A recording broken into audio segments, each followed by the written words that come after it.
The history of marijuana in 4 minutes and 20 seconds. 5,000 years ago, the Chinese Emperor Shennong used marijuana. He wrote about its medicinal values. It helped gout, malaria, and rheumatism. Ironically, it was also a cure for absent-mindedness. Over the millennia, use of weed spread to the Indians, dots not feathers, who used it recreationally. Europeans were smoking the herb by 500 AD. The Muslims also like to get stoned. The Quran bans the use of alcohol, so they created hashish, its use spreading through Persia and North Africa in the 12th century. Thanks to the Spanish, marijuana crossed the Atlantic in 1545. Olé! The English brought weed to Jamestown in 1611, where it became alongside tobacco a commercial crop. Its fibers used for rope, cloth, and paper. George Washington and Thomas Jefferson were both marijuana farmers. Jefferson wrote the Declaration of Independence on paper made from the plant. The first American flag was woven from marijuana fibers. God bless America. Between 1850 and 1942, marijuana was listed in the United States Pharmacopoeia. And just as Emperor Shennong had realized almost 5,000 years earlier, it could be used to help with rheumatism, along with relieving nausea and labor pains. During this time, cotton overtook marijuana as the major cash crop in the southern United States. In 1910, the Mexican Revolution brought many immigrants to the United States. They brought with them recreational marijuana use. Anti-immigrant sentiment sparked the first legal attacks against marijuana, and in 1913, California became the first state to make pot illegal. In the Roaring '20s, cannabis really hit its recreational stride. Jazz musicians and showbiz types were the main users, spreading its use through clubs called tea-pads sprouting up in cities around the country. These clubs were not initially considered a threat, as patrons caused no problems in the community and the drug wasn't illegal. This soon changed as racism again raised its ugly head. The white establishment believed that marijuana was causing white girls to sleep with black men and breaking down the social order. By the 1930s, the U.S. Federal Bureau of Narcotics claimed marijuana was addictive and that it was a gateway to stronger narcotics. In 1936, the infamous and now cult movie Reefer Madness was released, financed by a church group. Who else?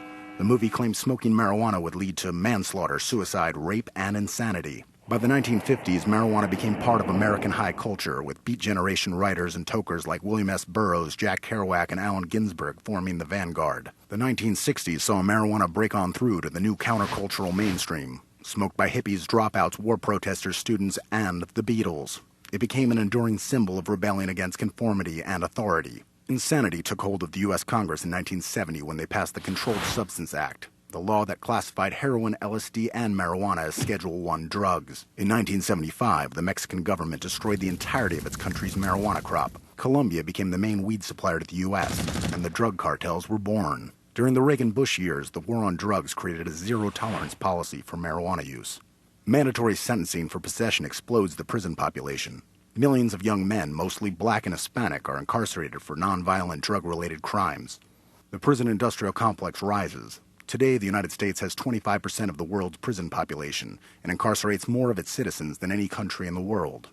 In 1993, Bill Clinton becomes president of the United States. He admits to having used marijuana. During the 90s, marijuana use comes back into fashion. In 1996, California becomes the first state to legalize medical marijuana.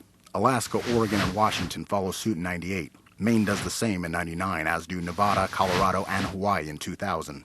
In 2001, George W. Bush is given the presidency of the United States. He also admits to using marijuana. During W's presidency, Montana, New Mexico, Michigan, Vermont, and Rhode Island legalized medical marijuana. Marijuana goes mainstream. World-class athletes, business people, politicians, and entertainers all come out of the marijuana closet. The stigma fading. In 2009, Barack Obama becomes president. That guy admitted to smoking a lot of weed. Arizona, Connecticut, Delaware, Illinois, Maryland, Massachusetts, Minnesota, New Hampshire, New Jersey, New York, and D.C. all make medical marijuana legal during the Obama presidency. In 2012, Washington and Colorado become the first states to legalize recreational marijuana use. In 2014, Florida goes to the polls on November 4th. What happens next is up to us. Hello, everybody. My name is George Zito, host of Cannabis Then and Now. Thanks for being here. It's our year anniversary show. It's been 12 months that Cannabis Then and Now has been on. And I like to dedicate this show to one of our little crusaders, real positive little girl with epilepsy. She was on our second show. Her name was Sydney May. Cute little lady, but unfortunately this this dangerous disease, well, epilepsy. Cannabis worked, but epilepsy took her life like a week ago. It was a silent basic seizure, and I blame a lot of it on the government and the way things are being run. There's a lot of BS with our country, what they're doing to this positive plant that helps people. It's really a lot of BS, and I can't believe what it's doing to our people. The little girl, when the cannabis was working in the beginning, she was on so many medications, going through so many seizures a day, and then she got introduced to cannabis. She used to have to go to Maine to get it. And what had happened is her sisters and her father were in Connecticut, and her mother went to Maine. And eventually, as she got a little bit older in her adolescence, things have changed. And we're not on, I could be wrong on some points, but basically this is the gist of the whole thing.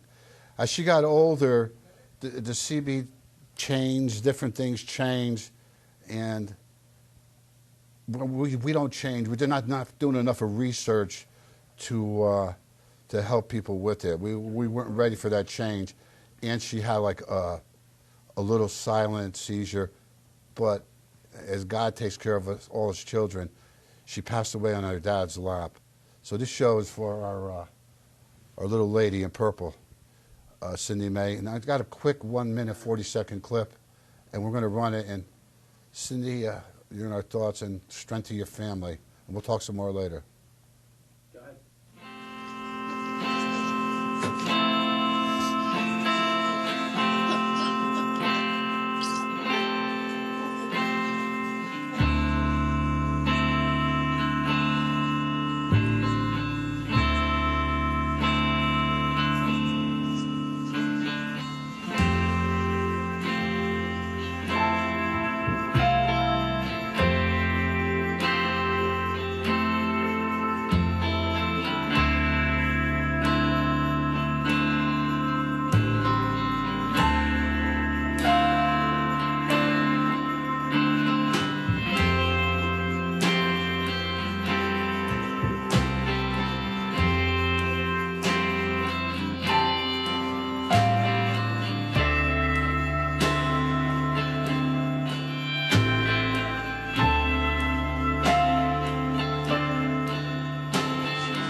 Hey, thanks, Walt. Thanks for running that footage.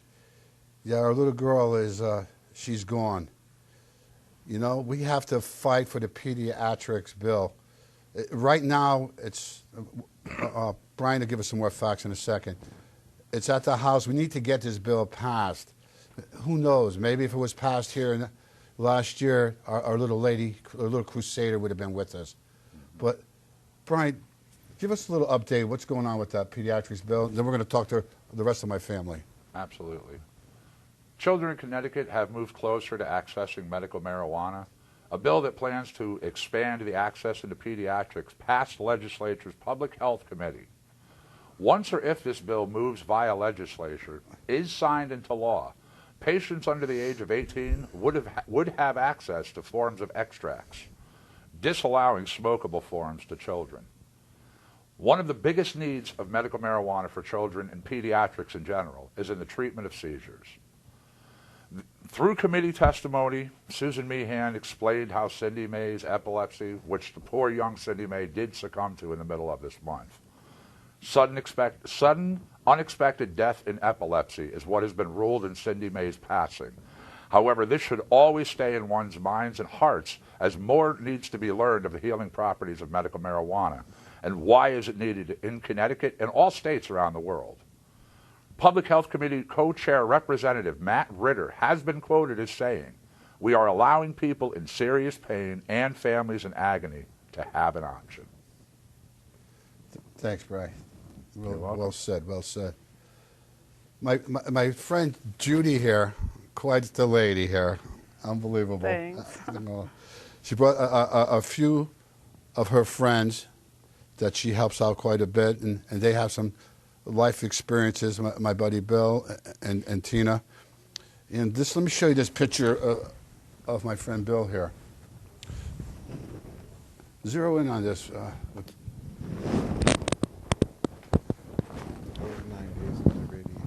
This is 9 days into radiation. Look at Bill's neck the way it was.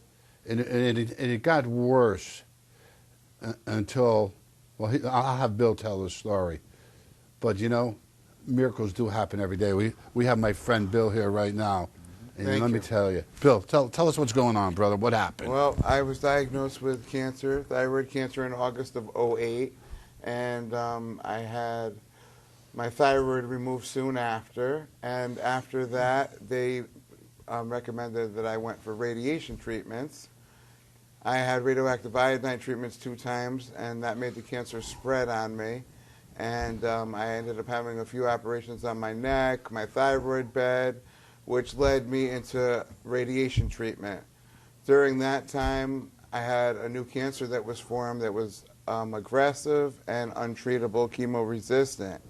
I was about 490 pounds. My legs were 38 inches around. I had a huge hole in my neck that wasn't healing for 2 years, because after the treatment of radiation, I had to have my 2 ribs removed and part of my lung removed. I went on to cannabis oil extract. Within the first couple months, I lost about 70, 80 pounds. My cancer markers started becoming stable. A few months after that, something happened called apoptosis, which the cells just start dying off. My cancer markers started bouncing all around. And I had a CAT scan a couple months after that. And it showed that a tumor dissolved in my lung that I wasn't even aware of. That's when my cancer marker was so high. And I kept being persistent with the cannabis oil treatment, CBD and THC every day.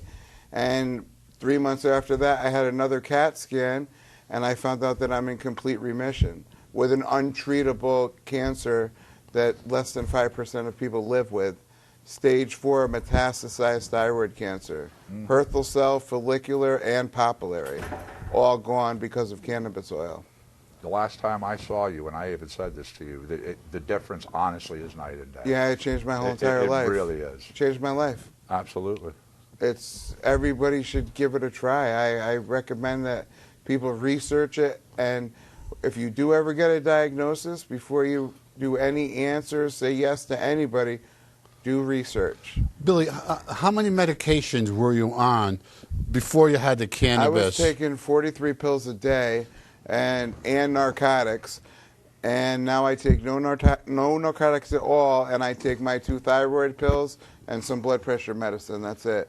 And when you were taking that medicine, how was your health? I was getting sicker and sicker. What were you doing, laying in bed? I laid in bed for 5 years straight. I couldn't even walk from my room to the bathroom, actually. Judy said you couldn't even take a shower. No, I didn't shower for 2 years because I had a hole in my neck that was wide open, and I couldn't get any water in it because of bacteria. So I didn't actually go next to any water for 2 years at all. None. Because I was so afraid because of the infection that I had before. Unbelievable, yeah. man. So, this man here, that's a miracle right here in front of us. Absolutely. You know, yeah. It's a miracle every time it helps us. We have different. I mean, Judy, would you like to tell a story about the? Yeah, sure. Judy has a great story about a friend with breast cancer. Judy, please, you tell it. You just impressed the hell out of me, girl. That's all I tell you. Okay. But tell the story. Well, I brought one today who's doing fantastic. Oh, good. We'll talk. But I also have one who's doing tremendously well, who she decided to use the cannabis posterior by making suppositories, and she's had really great results. All her scans are coming back clear after about less than a year. Fantastic. So far so good. And that's her second time around, and this time she chose not to go with the radiation and the chemo because she had little kids and she knew she just You couldn't. had 4 kids, right? Two kids, twins. Wow. That, Wow. Yeah, she couldn't risk being sick and not being able to take care of the kids. That's why she chose to go the suppository route. When you take the oil, there's no sickness involved at all. And if you titrate correctly from a very small dose up to the recommended dose, you could really, titrate well and have very, very little psychosis. Yeah, probably she was able to Up take to care of her none at all babies. sometimes. Before I turn it over to Tina for a second, it's a medicine. People got to realize it's a medicine. It's not just for recreational use to get stoned, to get high. It's a medicine that works. God gave it to us. We have to do the research. You get countries like Israel, they're doing research since the 60s. They're so far ahead of us. Yeah. Well, us what's too, going on? Really. We're getting there. Yeah. I don't want to knock our... We're getting there. We're doing research. This in our little country. lady here is like I call her a miracle worker in my text to her anyway. But anyway, Tina, how you feeling, darling? Tell us how cannabis is working for you. Back in 2010, July, I was diagnosed with stage 4 metastatic breast cancer. Given about less than a year to live, they didn't even want to take the tumor out because I was stage 4. And I said, I'm going to go very aggressive. I want to live. Cut the cancer out because the chemo had killed all the rest of the cancer that had traveled through my body. So I was cancer-free for a while, but when you're metastatic, it comes back. And you find a new chemo, and you get sicker, and you kill the cancer, but you're killing your good cells too. But when you're using the medical marijuana oils, cannabis oils, you're not hurting your good cells, and you're killing your bad cells. Just with the CBD oil, when it first came in, because that was the first product that that was going to work, that I thought was really going to work, and it was in wax. And I had my oil rig, and I did my wax. I kept a little book of everything that I did, and I had a nodule in my neck, and it made it go away. I was using the oils for about 9 months, and I did have some tumors in my lungs. There's 3 in there. They stayed small. Like, they're only millimeters. None were up to a centimeter. And when my doctor saw the scan, he was like, your lungs should be riddled with tumors right now because my chemotherapies are not working. I've been through, I can't even tell you how many, but the last 3 did not work for me. What is working for me and keeping me alive and keeping those tumors small, and now they're actually disappearing. I have proof in my briefcase here, doctor's note saying that my tumor here is gone again, and everything is shrinking in my lungs again. Wow. Excellent. That's great. Beautiful. And I'm happy to hear that. it's not the chemo that's working, obviously. Right. Right, exactly. Yeah. And the chemo that I am taking, they've had to shrink my dose down and down and down because of the side effects with it, that I can't take that. And I'm going to let a little secret out here today. Oh, good. What is it? As my dose has been getting lower and lower, I've been not taking it. The first time I decided, it was just 1 day. The next weeks I take it 1 week on, 1 week off. Last week I decided 2 days. I didn't take it. 1 week off. Now I'm on again. I want to take the 3 days off. I want to get it so that I'm not taking it. I need to eliminate. Something's obviously working. How about we cut out the poison first? And that's what I'm trying to do. Oh, so I see what you're not taking the medicine, but we're still doing the cannabis. Oh, yes. Oh, okay. Very high doses of CBD and Yeah, very Slowly taking herself off of it. slowly taking myself off the chemo. That's the Nice. best way to And then do it, it, and what's absolutely. happening? It's working.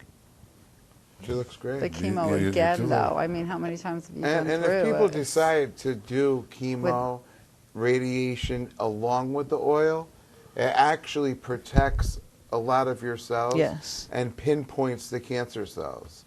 So you could go two routes.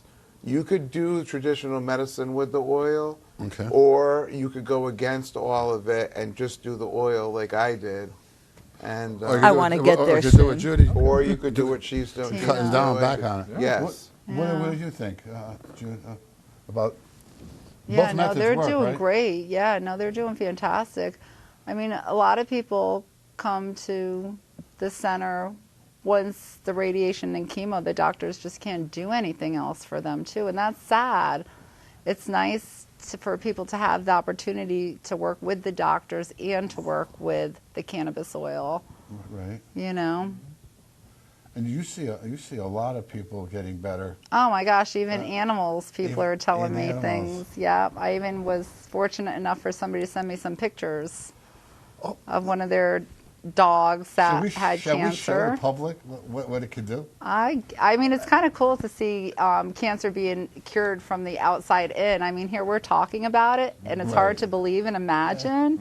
Hey, you know And what? people probably think we're nuts, but when you see it from the outside in, you'll Right, realize right. we are not crazy. So let's do that. Maybe We a see it little. under microscopes all the time with all the research and Yes. stuff we do, And we're- but we could actually go ahead, show them how We're about it ready may to not do work that. this quick on, you know.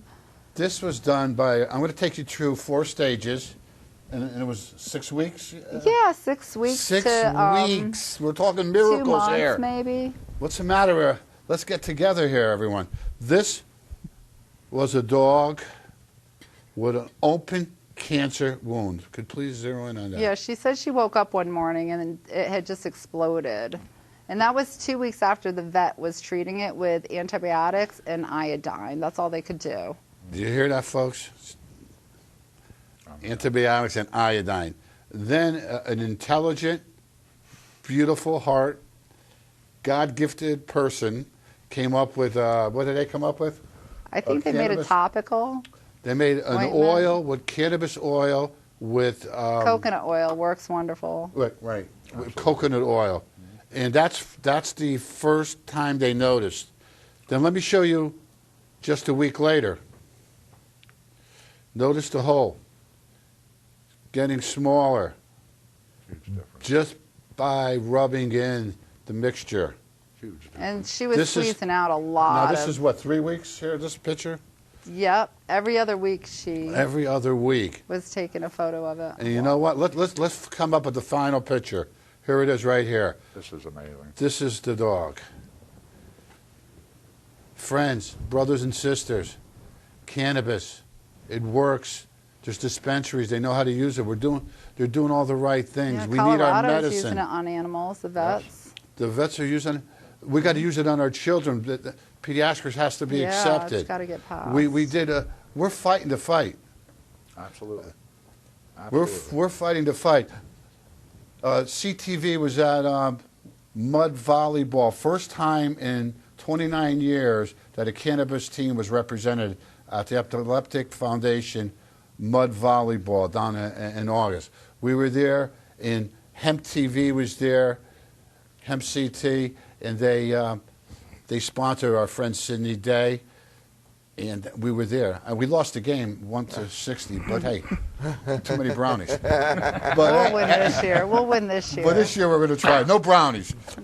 But now, before we start, the show's already coming down to winding down. But Brian has a list of our new patients. You got that ready? I sure do. Absolutely. You know, this is what's happening in the state of Connecticut right now. New Haven is about the biggest place where we The have the numbers honestly here. are going up daily. Not even daily. Like literally, the numbers go up hourly to every couple of hours. I'm constantly monitoring them because great. as the DCP posts them, they're automatically posted to our website, so I see everything. So, thank you.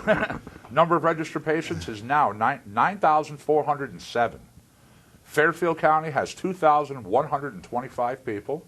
Hartford has 2,013. Litchfield has 599. Middlesex has 551.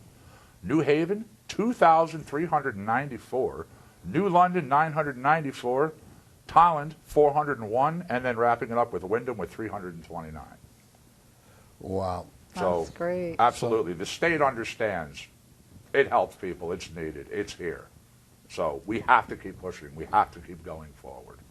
Yeah. Everybody helps. And the government that's listening to the show, if anybody, remember, they're voters. We vote. Let's get some state representative, congressman. Let's get some things done.